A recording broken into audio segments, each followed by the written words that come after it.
Hey everyone, welcome back. If you're new here, my name is Gigi Victoria and I love talking about wellness, travel, relationships, and intentional living here because we are all the drivers of our own lives and we have the ability to make our lives look like whatever we want to make them look like.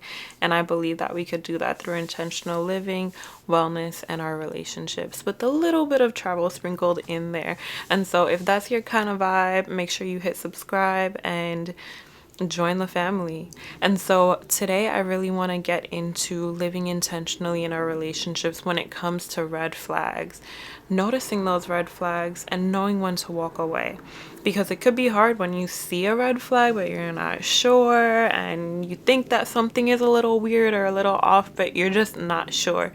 And so I hope that this video can just clear up some of those uncertainties for you and help you realize that those things that you think are a little weird or off are actually red flags. So let's get right into it. Let's start at number one with inconsistency. Have you ever been with somebody or are you with somebody who is completely there for you, spending time with you, having fun, maybe going on a trip with you, and then directly after they've love bombed you, they're not speaking to you. They're not trying to see you. They're not trying to hang out, not trying to do nothing. That's an inconsistent person. And then they come running back, trying to spend time with you, trying to go on a trip with you, whatever the case may be. They go on and off, hot and cold, and you just don't feel safe with that, right? Like, someone who is inconsistent is not trying to build trust. You need consistency to build trust. So are they truly invested or are they just playing the part when it's convenient for them? Think about that.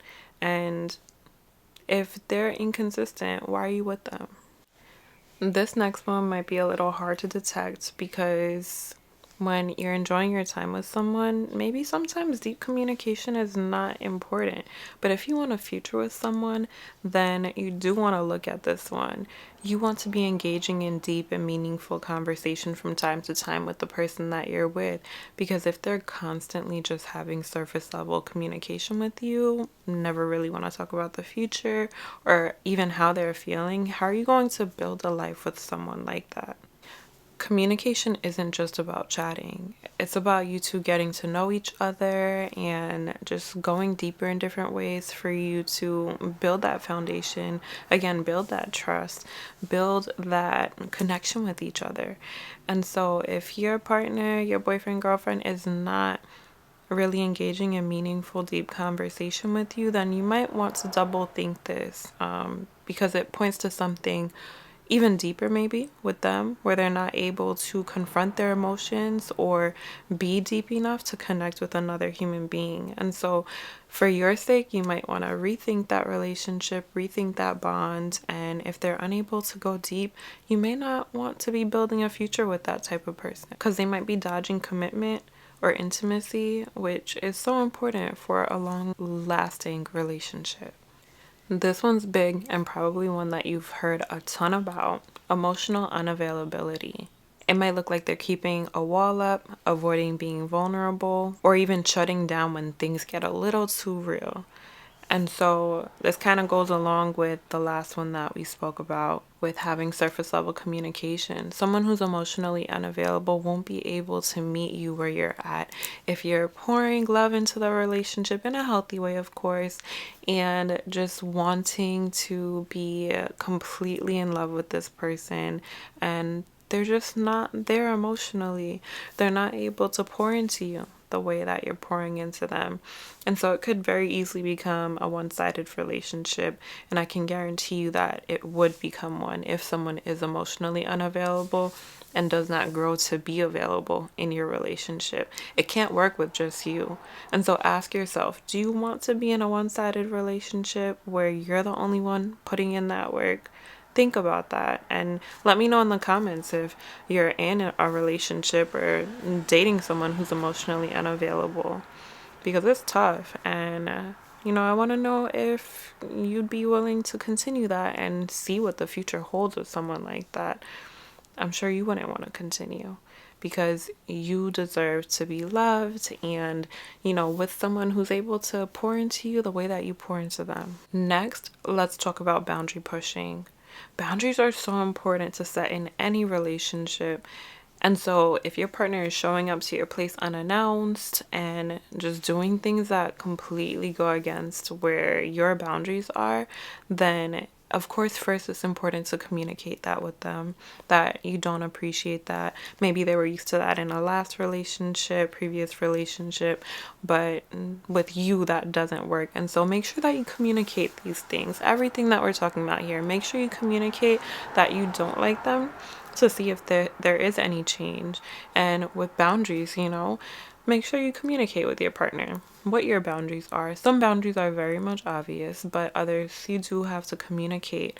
And so just make sure that you do let your partner know that something might be a boundary for you. And if they keep pushing it, they're telling you that they come before you. And that's a dangerous slippery slope that you do not want to be on with them.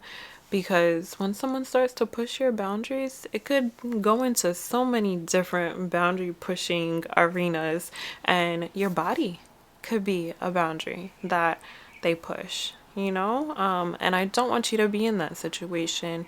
And so if you notice that you're with someone who doesn't recognize or understand your boundaries or respect them, most importantly, they don't respect them, then this is definitely a run for the hills moment, and there's no need to even discuss that with them. If someone is pushing your boundaries after you've discussed it, especially if you've discussed it, several times, there's no need to stay there. Make sure you leave, and you'll find someone who's so much better for you. Relationships take two. It should be a team effort.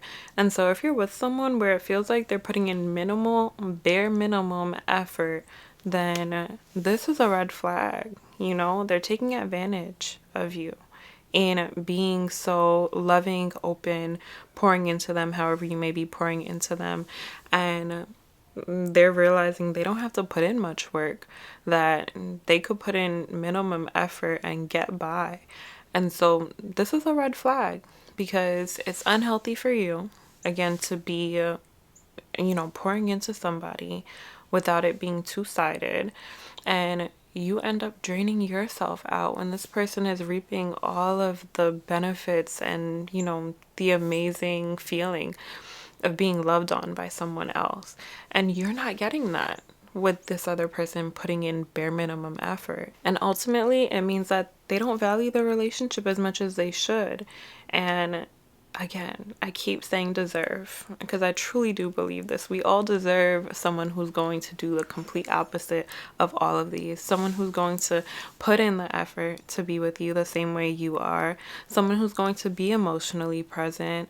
Someone who's going to be available emotionally, not putting up emotional walls, and just ready to fully be there for you and build a relationship that is worth boasting about, but that you don't boast about because you don't want to do that. But ultimately, you don't want to be the only person carrying the relationship, allowing someone else to coast by and reap the benefits. So just keep that in mind with whatever you're going through, whatever you may go through in the future, or think about a relationship in the past. Just think about these red flags that aren't always typically seen as red flags, and just evaluate your relationship, where you're at, and maybe what more you might want. And talk to your partner, talk to your partner if maybe you haven't talked to them about any of these things. See if there's any change. But I could tell you it's pretty hard for people to change. And so even if you do want to see these changes, they might take a lot of time, a lot of effort, and a lot of energy. And if someone already isn't putting in the energy, I can't imagine that they would now. But still, have that conversation, see how it goes. And if you like this video, give it a thumbs up, subscribe if you want to see more, and leave a comment if you enjoyed this, or if you want to hear more about something that I spoke about. I'd be happy to do that. And so, yeah, thank you for joining. I'll see you in the next video.